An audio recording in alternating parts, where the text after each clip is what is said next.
3 ways to increase audience engagement. The single greatest word that we hear that is a problem for our clients is engagement at their events. Can you relate? Well, if you can, you're going to watch this video for the 3 tips that are going to help you with just that.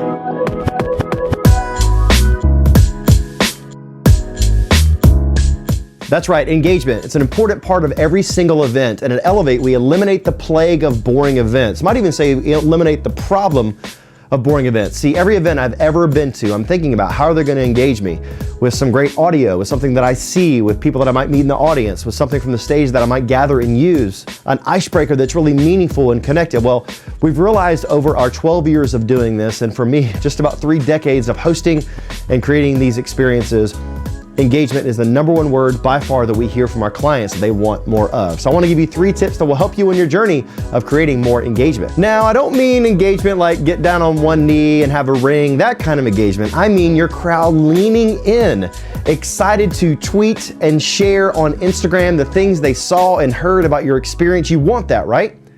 You put on this event because you want people to be impacted. Whether you're selling something or creating something or getting your team motivated and excited, you want them to be engaged in the content so they're gonna go out and become a better leader, or they're gonna buy more of your stuff, whatever that might be. It's not just a ring on a finger, it's actually someone that's leaned in and engaged at your event. Tip 1 is shifting from event planning to experience curating. Now, don't let the word curating scare you. That just means like you kind of got this mix, right? You're cooking up some chocolate chip cookies and you got the dough and you got the chips, and it takes that right mix of things to actually make the cookies taste amazing. Well, what I want you to think about is the fact that more and more data is showing that people want to experience something more than they want to attend something. Think of the last movie or TV show that you saw that you couldn't stop thinking about. Now, why was that? More likely than not, it was because you were immersed in the story. You were engaged in the content. You felt like you were friends with the characters. What happened to them? What happened to you? And what changed?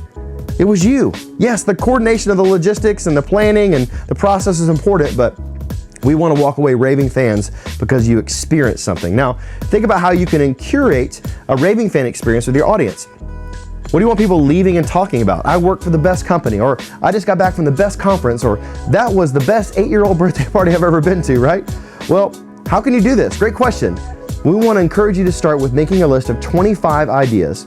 More often than not, your first 3 ideas aren't going to be great ones, but the ones you may have seen before, the ones you may be out of your price range, but you get to that last couple ideas, and those are going to be the ones you're going to implement and leave people raving. I think about Ed Sheeran and how when he went back to his local high school, he talked about when he writes songs, he has to finish writing a song, even though it might not be the best, to get to that next song that's going to be amazing.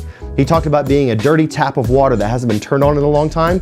You got to turn that flow on to actually get that flow of fresh water to make that idea make sense. I love that idea from Ed Sheeran. I think it will help you when you create experiences at your next event. Tip number 2, make it personal. People often say the most beautiful sound to hear is your own name. Making things personal makes a difference. This can be done in many different ways, big and small. So make it personal at your next event. Here's a couple ideas for you. Have name tags that are handed out, and your welcome team welcomes each person by name. Have assigned seating with the person's name at the table. Make sure the host engages with the crowd a bit so they can highlight people and their names in the crowd. Have handwritten notes for each person attending. Create custom swag just for your event and personally hand it out to each person. Do an activity at your event that everyone participates in and engages with. Think about how they can make their mark on the event. Maybe it might be your actual brochure or the content you're handing out. It could be something they do before the event starts. It could be the songs you're playing are connected directly to what's happening at the event. It could be that something on the screen is live and happening in the moment. I went to an event recently where your ticket to get in was to go live on Instagram and share something you learned the day before. So it was a 2-day event.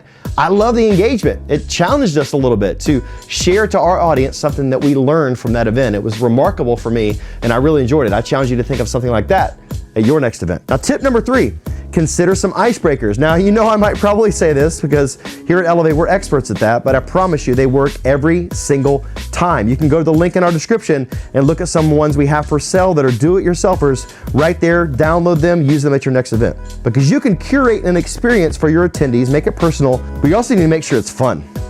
F-U-N, fun. It's gotta be. People usually have fun with people that they have connected to or they feel like they know. The fastest and most effective way to guarantee this is to successfully do an icebreaker that matters and is connected to your content. Quality icebreakers are usually fun, they usually encourage connection, and they allow space for people to laugh and to breathe and to connect. And best of all, we have a whole library of these that you can download and use. So click below, go check them out. I promise you will not be disappointed. If you want some free content for us, F-R-E-E, free, no hooks, no strings, something that will help you, it's our Elevate Your Engagement Playbook. We put together our best ideas of how to create an engaging event. We put it all in one place for you. So make sure you click below. This is a resource we want to get in every single person's hands that actually cares about the engagement at your next event. So make sure you download that and leverage it at your next experience. I have been a part of creating experiences for many, many years. Our team at Elevate are poised and ready to help every single business around the globe take the problems they have and turn them into possibilities of excellence and connection at their next event. That's what we do. We would be honored to connect with you. So if this compels you, you're like, man, I want to do this, but I need to bring in an organization to help. Elevate would love to be a part. But if you're an event planner or someone that's putting on this at your organization, consider those 3 things, plug them in, and I promise you will have an event that's full of engagement and full of fun. Thanks for tuning in. Hey, make sure you subscribe if you haven't just yet. We're super grateful for our channel growing. It only grows by people that watch our videos, share our videos, and comment below on your best tip for engagement. Thanks for tuning in. We'll see you soon.